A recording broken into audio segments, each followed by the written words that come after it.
그냥 100만원씩 변제금 100만원에 가정하면 100만원씩 3월 30일 날 100만원, 4월 30일 날 100만원 매달 100만원씩 납입하시면 이분은 아무 문제가 없어요. 이분은 변제금을 모아두어야 하는 이유가 없습니다. 이런 분들은. 그런데 여러 가지 이유로 개시 결정이 늦게 나온 경우가 있어요.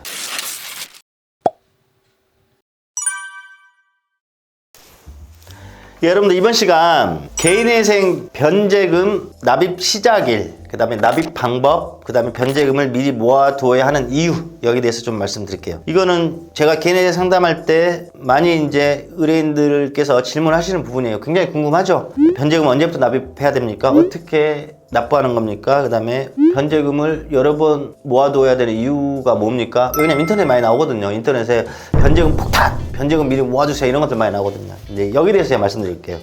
여러분들, 변제금이라는 것은 그 개인회생을 신청하는 이제 본인이 한 달에 이제 얼마씩 법원에 납부하시오라는 산정된 금액 있잖아요. 이거를 변제금이래요. 한 달에 얼마씩 납부하시오. 이게 변제금입니다. 그러니까 변제란 말은 갚는다는 뜻이에요. 여러분들, 변제는 갚는다. 그럼 내가 한 달에 법원에 채권자들한테 갚는 금액, 이게 한 달에 정해진 금액, 이거를 변제금이라 합니다. 그러면 변제금 납입 시작일은 언제인가를 말씀드릴게요. 여러분들, 개인회생 이제 사건 처리 지침에 이렇게 나와 있어요. 변제 계획안이 제출일부터 60일 이후 90일 이내로 일정한 날을 제1회 변제금 납입일로 지정해서 두두두두 나온단 말이에요. 그럼 60일 이후 90일 내. 그러면 변제 계획안은 언제 제출하냐면, 여러분들 개인회생 여러분들 신청서 접수할 때 있잖아요. 개인회생 신청서뿐만 아니라 금지명령 신청서, 그 다음에 변제 계획안까지 한 번에 다 들어갑니다. 실무상. 그러면 개인회생 신청서 들어갈 때 변제 계획안도 같이 내는데, 방금 전에 여러분들 개인회생 사건 처리 지침에서 60일 후 90일 내에 변제금을 최초의 1회를 납부를 지정한다 이렇게 나와 있는데, 그러면 의뢰인들이 60일 딱 되자마자 납부하는 게 좀 부담이 적으시겠어요? 90일 가장 늦게 내도록 하는 게 부담이 여러분들 덜 하시겠어요? 당연히 90일겠죠. 그러니까 실무상 90일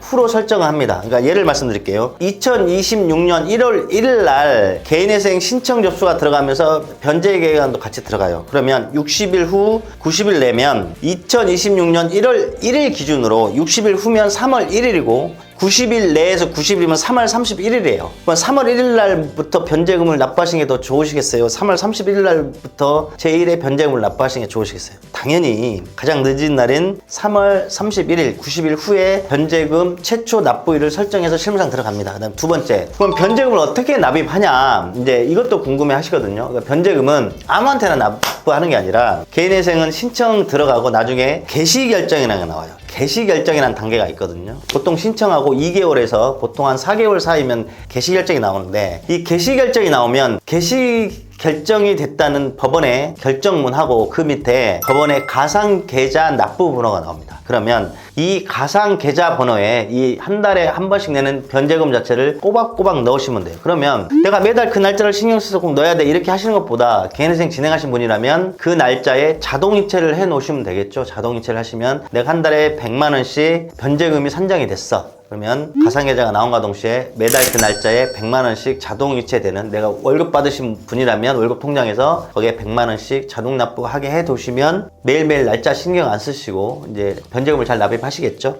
그런데 이제 세 번째입니다. 변제금을 미리 모아둬야 하는 이유. 이제 제가 첫 번째, 두 번째 지금까지 설명드린 다 이유가 있어요. 이제 이걸 설명하려는 거거든요. 예를 드릴게요. 또 여러분들 이렇게 쫙 이렇게 수익선이 있어요. 1월 1일 날 신청을 합니다. 1월 1일 날. 그럼 아까 여러분들 보통 3개월 후에 여러분들 변제금을 납입한다 했잖아요. 그러면 1월 1일 날 신청서 제출하면 3월 31일 날 그때부터 변제금을 납입해야 돼요. 자, 그런데 이런 두 가지 경우를 말씀드려요. 첫 번째입니다. 개시 결정이 3월 20일 날, 1월 1일 날 접수해서 3월 31일 날 변제금 1회차를 납부해야 되는데 3월 20일 날 그 중간에 이제 개시 결정이 나왔어요. 그래서 가상계좌부가 딱 나와요. 그럼 이런 케이스는 3월 30일 변제금 1회차 납부하는 날부터 그냥 100만원씩, 변제금 100만원에 가정하면 100만원씩 3월 30일 날 100만원, 4월 30일 날 100만원, 매달 100만원씩 납입하시면 이분은 아무 문제가 없어요. 이분은 변제금을 모아두어야 하는 이유가 없습니다. 이런 분들은. 그런데 여러 가지 이유로 개시 결정이 늦게 나온 경우가 있어요. 1월 1일 날 신청해서 3월 31일부터 여러분들 변제금을 납입해야 되는데, 이 분은 여튼 어떤 특별한 이유 때문에 3월 30일까지도 개시 결정이 안 나와서 가상계좌부가 없는 거예요. 그래서 점점점 해서 여러분들 5월 1일 날 여러분들 개시 결정이 나서 그때 가상계좌번호가 나와요. 3월 31일부터 변제금을 납입을 해야 되는데 가상계좌번호가 없어서 5월 1일 날 가상계좌번호가 나오면 밑에부터 여러분 납입할 수 있잖아요. 그러면 이분은 지금 언제부터 밀렸어요? 3월 31일 날 1회차, 4월 30일 날 2회차, 그 다음에 5월 1일 날 가상계좌번호 나왔죠. 5월 1일 기준으로 두 번이 밀려있죠, 여러분들. 그러면 이분은 5월 1일 날 가상계좌번호가 나오자마자 3월 31일, 4월 30일 2회차 200만 원을 한 번에 넣으시던가 5월 2일 이후에 5월 31일 날 3회차 변제금을 납입해야 되잖아요. 그럼 5월 31일에 한 번에 300만 원을 몽땅 한 번에 밀어 넣어야 되는 경우가 여기서 발생해요, 여러분. 여기서. 그래서 이것 때문에 개인회생 미리 모아두어야 됩니다. 개인회생 변제금 폭탄 맞습니다. 이제 이런 것들이 인터넷에 있는 겁니다. 오늘 여러분들 변제금 최초 납입 시작일, 그 다음에 어떻게 납입하는지 가상계좌 개시 결정이 나와야 나온다. 세 번째, 변제금을 미리 모아두어야 하는 이유까지 한번 설명드려봤습니다. 재무 고민 이제는 안녕.